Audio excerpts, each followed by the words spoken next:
Hey, what's going on, everybody? Welcome back to the channel. Today, we're on the water. Finally, I really haven't been able to spend that much time on the water. I did a crappie fishing trip this last weekend, and then I killed a buck, which was awesome. But other than that, I've maybe been on the water since the Bassmaster Opens season ended, maybe four days so far. Really have not been spending a lot of time on the water, which is kind of a bummer, but at the same time, I'm enjoying my time at home with my little baby girl. So spending some valuable time with the family, especially when she's so small, I think has been awesome. But I did get a little bit of cabin fever today, so we had to hitch up the Phoenix and get to the lake. And I wanted to fish a part of Lake Chickamauga that I really haven't got to fish that much in November or December. And so we headed over here. This is Sail Creek, and I wanted to go fish this area because I know it's such a good creek, but I really haven't spent that much time on it.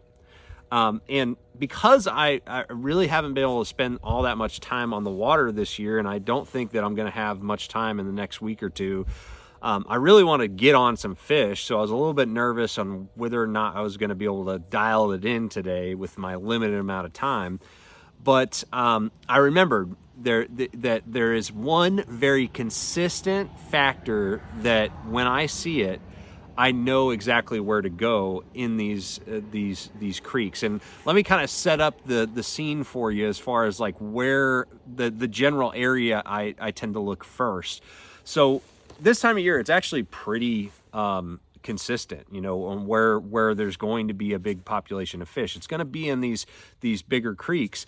Now, in September and October, all the fish and all the shad were in the backs of the creek, so you can catch them shallow and cover a lot of water in the backs of these feeder creeks, okay? Because that's where the shad migrate during that time of year.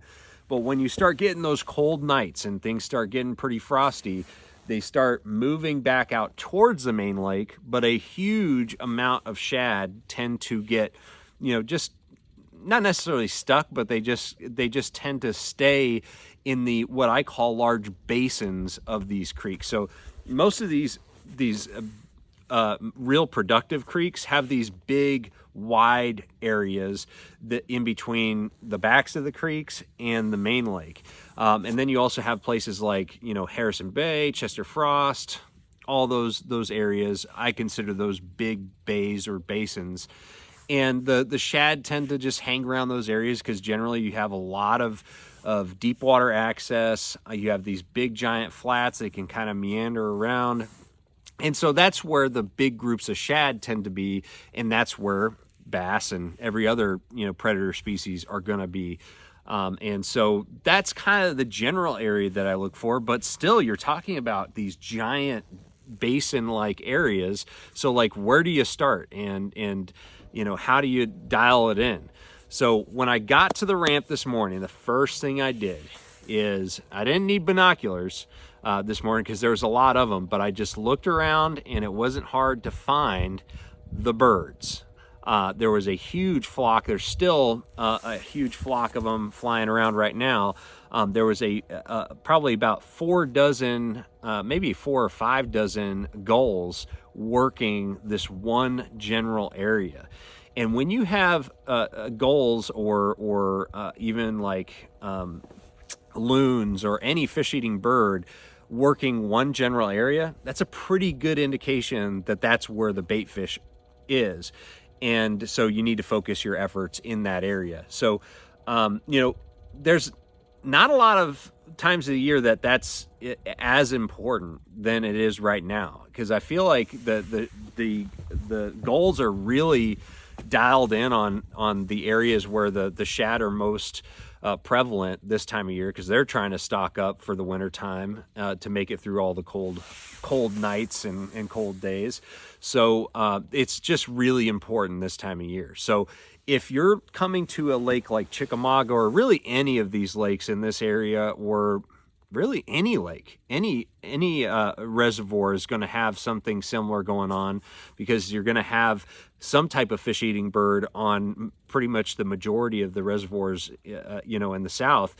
look for those birds. Okay, those birds are going to tell you the general area you need to start. And one of the things that I like to do, you know, in these basins, because I'm generally fishing like 10 foot or more, I like to fish a Nedmiki like this. Okay, this is the Z-Man jerk shads, the 3.5 inch version. This is the Gussie's Glimmer Blue, really good color. And then the Finesse Eyes jig head. This is a 3/16 ounce. And then I tie that to 6-pound gold label from Seagar. And then I tie that to a main line of Seagar Smackdown, and that's on a 7.3 medium spinning rod. This is the all-purpose series rod from Fitzgerald, and then an S4000 reel. And then once I get in those areas where the birds are working, I just use my electronics. You don't need forward-facing sonar. Forward-facing sonar is going to make you more efficient, but I use 2D sonar. You can use a flasher. I don't care what you use. You just look around for those fish that are active. On 2D, you'll start seeing those like worm-like shapes, you know, where the fish are coming up feeding and then they're going back down, making all kinds of wormy looking signals. And you know, you look for those areas. You can fish vertically or you can cast to those fish. And dude, I've had some really killer days on Chickamauga during the coldest part of the year, fishing for those fish that are focused on shad, but the birds are what keyed me into that specific area. So anyways, guys, that is a tip. May seem a little bit obvious if you're like a saltwater guy, because it seems like saltwater guys tend to really look for birds more than freshwater guys do. But it is really super important this time of year. So go to these large basin areas in these creeks, you know, between the main lake and the backs of the creeks, and look for that bird activity. Once you find that, you found where the bass are. So go out there and target them with whatever you want to target them with.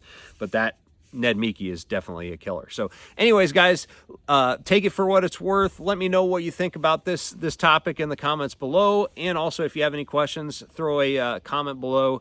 Other than that, make sure you like, share, subscribe. I'm going to see you guys out on the water. Trust the process.